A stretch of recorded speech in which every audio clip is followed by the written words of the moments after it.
walaalkeyga inuu iga xanaaqay wallahi ma seexanin isla markii wiilkeyga maxamed jaceelow editingkeena cameramankeena waxaan dhahay abo awada jiif ma yaalo durdur media intay iga xanaaqi lahayd darbi igu soo duma corona in darbi igu soo dumo ma sha Allah walaalkeyga xasan toobna waa arkoyseen mar iga arkay mar walaalkey mar saaxibkey wax kasta oo joker waa isba bedelaan okay awees ali baafo san xal idin sheegi waay xiriirka naga dhaxeeyo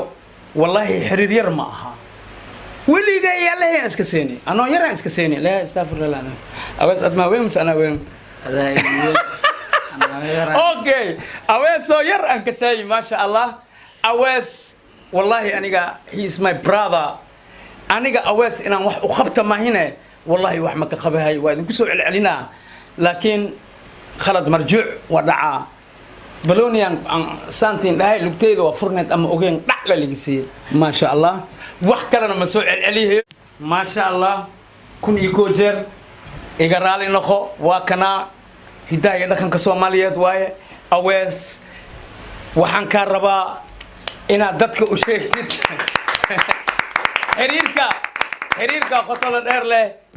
oo aniga adiga naga dhaxeey ma sha Allah awees fal tafadal bismillahir rahmanir rahim assalamu alaykum wa rahmatullahi wa barakatuh aniga aabay oo iraal gali waana ka qabaa ma sha Allah alxamdulillah shukr la ilaaha ma hadi iska leh aabay aad iyo aad oo qabaa haddana waxaan joogaa meeshii xafiiskiisa ma sha Allah saxas awees caawsheeta aanu lagu soo dhaweeyay anagoo durdurmeediyo ma sha Allah inkastoo aniga aabay oo iraal galiina waa cafis oo iga qabaa alxamdulillah shukr la ilaaha ma hadi iska leh aad iyo aad aanu cafi wax maanta aniga cidootinimo naga dhaxaysa male